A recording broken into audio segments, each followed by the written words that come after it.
Elevation of boiling point आणि molality किंवा concentration of solution या आर्टिकलबद्दल माहिती घेतो आहे. Elevation of boiling point of a solution is directly proportional to molal concentration, that is molality.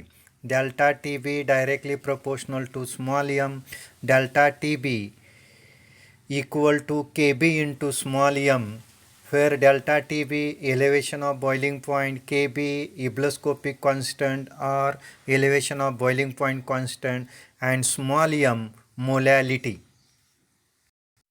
आता या ठिकाणी मोलॅलिटीची बद्दल माहिती बघायची. Molality of solution, number of moles of solute.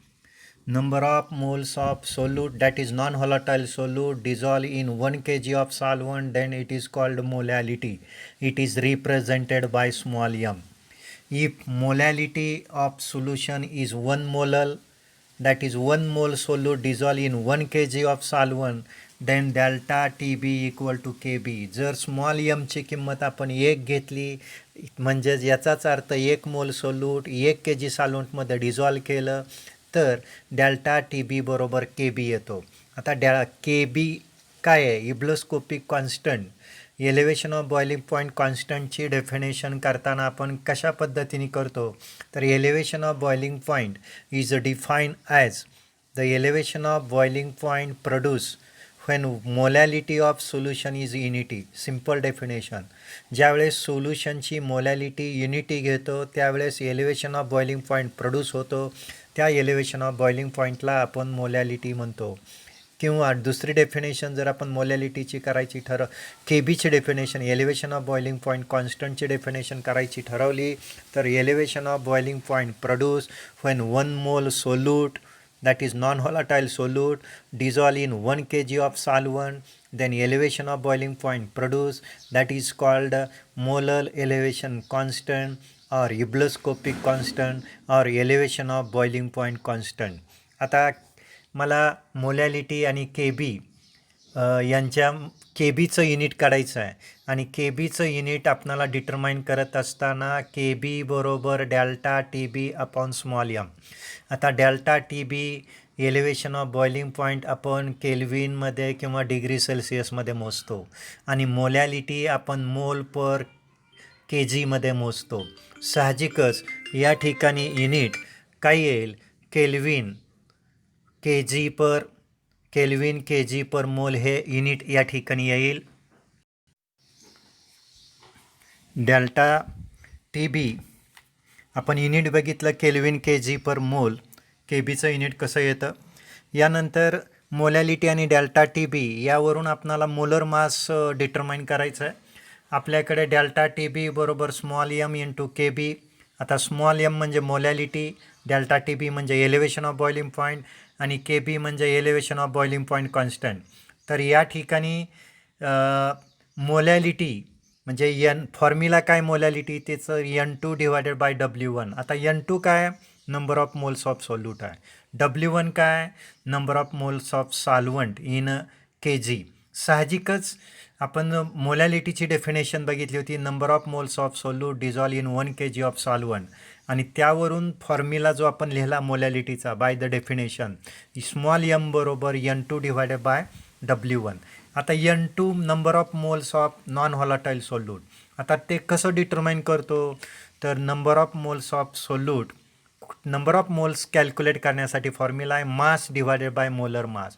साहजिकच N2 बरोबर number of moles of solute बरोबर mass of solute in K G divided by molar mass in K G per मोल.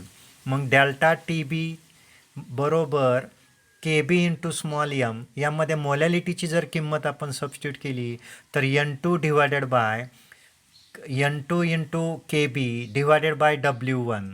आणि मग N2ची किंमत सबस्टिट्यूट केल्यानंतर डेल्टा टी बीचं जे formula येईल, डेल्टा टी बी बरोबर W2 multiply K B divided by M2 W1.